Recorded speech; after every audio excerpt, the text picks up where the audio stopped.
First of all, there's film and there's theater, and those aren't even cousins. Theater is an ephemeral, living organism. Film is not. Theater, as we say about life, you had to be there. I compare theater to surfing. A lot of actors, I think, well, let's put it this way. All you do when you do a play is you ride a wave, but you're not the wave. The wave is the collision between the material and the public. That meeting, that collision, creates a wave that you ride. Sometimes you fall off, sometimes you ride it badly, sometimes you should have done that, and instead you did this, and you kind of drowned. And you kind of made a large number of people suffer. And not to mention pay money. But that's what theater is to me.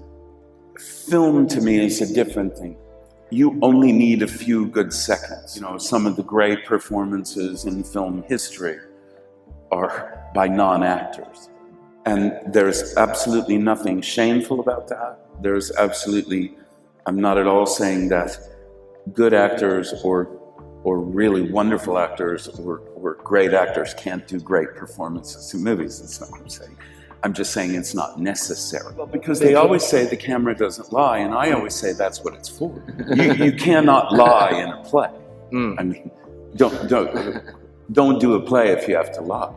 You certainly can in a movie, which is in no way trying to diminish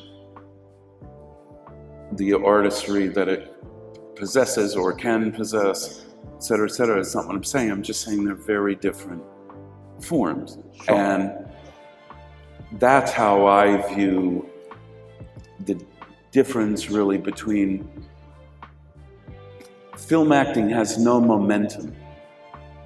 Film acting often is like pushing a boulder up a hill, and you hope it doesn't sort of come rolling back down over you and crush you and everything around you. Whereas doing a great play, that's like hanging on to a runaway train.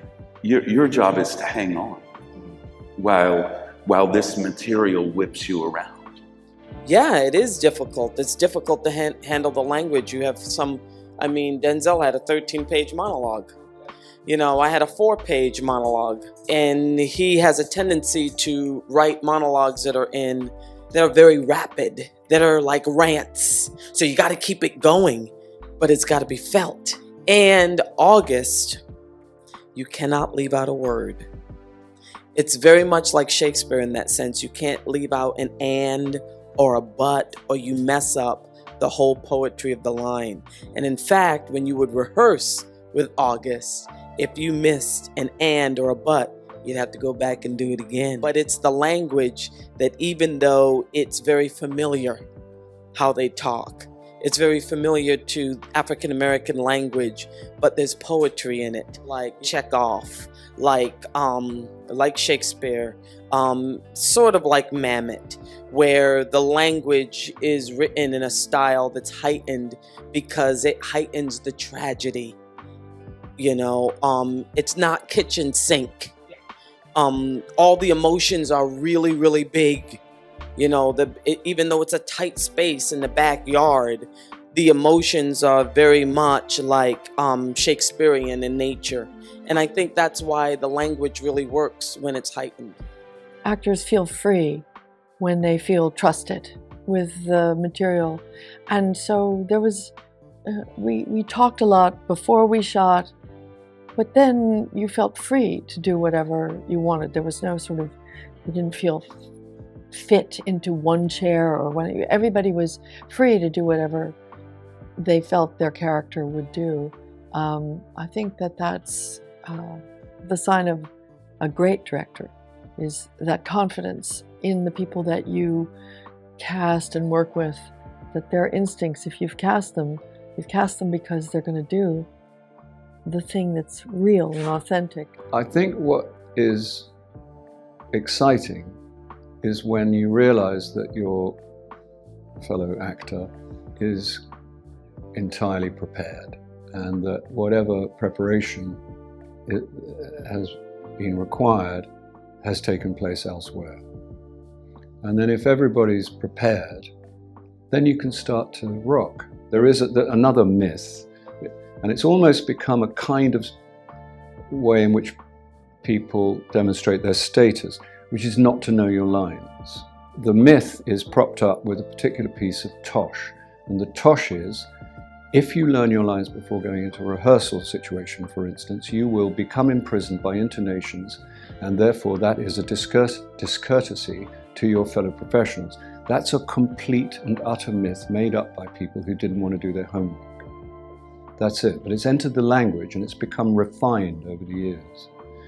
And it's now, it's as if it's uncreative to know your lines, or uncreative to have studied them in any great depth, that we are supposed to wait for lightning or the muse or something. Acting is pretty straightforward, and it's not, and it's actions. Lots of people think, I could probably be an actor. But they don't know about the 20 minutes in the trailer before you walk on, and that's the tough bit. Remember that no one knows what's going on in your head, and they never will. And remember that you're supposed to be scared. That's the normal, healthy, natural reaction to the job that you're about to start. To walk on to into a professional situation where there are lots and lots of people, all under pressure, with usually not enough money. Everyone's exhausted. And to be, at some point, know that someone's going to say action and everyone's going to scrutinize you for a while, or at least you will imagine that they are. They don't know what's going on in your head. And if you're prepared, then you're in kind of shape. See, the beauty of this situation was I had not just my prep work, but everything Bob had prepped when he did it, and not just working on the script, but working on past characters and the people that he had run into. And I remember him saying, this guy's music changes every room he's in. His favorite music changes every room he's in, right? And I thought that was really interesting. That was a key into the character, That's the direction from Bob. It's usually one sentence that'll just send you off running for the rest of your tenure there, This guy's music changes in every room. His favorite music changes in every room he's in. I remember that was like, bing. Hearing about Bob's prep and the speed of the speech, I remember me and Bob being very specific about speed of speech, generationally, and the speed of the mind generationally. But I was terrified, so I was there to work, and I was always there also. I was always there. I'd be there on days when I wasn't working just to sort of hang out by the monitor. Oh, that was so great. Yeah, I'm a fan too. I wanted to just watch other people work too. There'd be days where they'd have their scene and I'd sort of be quietly observing. I mean, it's a front row ticket to some cool stuff, That commitment, to me, what was exciting about that was that level of commitment. I mean, that just thrills me as a person, as an artist, but it also as a director. It's pretty thrilling to have that kind of a commitment of an actor. When he's not working, he'll come and work and look and study to absorb stuff. He did that all the way through the film. Earn your stripes, train, see lots and lots of plays, go to New York, go to London, go to your regional theaters wherever you live in the country or the world. See other performers, see anything. Read as much as you can, as many plays as you can. Watch films, not just to entertain, but watch them critically. That's the basics. Okay, so say you're an actor and you have those aspirations. Good for you. You're going to need an agent, representation. You're going to need something else, and that is courage. Have courage, because it's a job that's going to challenge you. There'll be ups, there'll be downs. It's not the glamorous life that everyone may believe it to be. It's nice to be at a film festival with kind people to watch the work, but there's a great deal of shoe leather that goes into getting you there. Most importantly, believe in yourself. Believe in yourself. You know what the most important thing is? The most important thing is that you believe that you're meant to be an actor, don't you? Well, then you will be. That's the most important thing. And that is the key thing to remember, and kind of trick yourself too. When you go into auditions, say to yourself, they should be lucky to have me. You just say that, you're not smug about it, you just quietly say that to yourself, and remember that they would be lucky to have you, okay?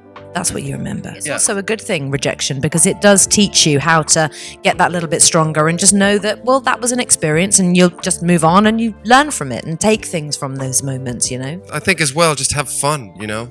Just have fun with it, you know? It should be fun. Yeah. And unfortunately, you know, I think, you know, rejection is just part and parcel of it. They could be looking for somebody with red hair or, you know, 2 feet taller or whatever happened to them that day. There's so many things that are out of your control. I think just concentrate on the scene, what it's about, what you're doing, you know, where are you coming from, where are you going, what are you trying to get in the scene. All those little things that are about the scene, that'll take away the fear, the nerves.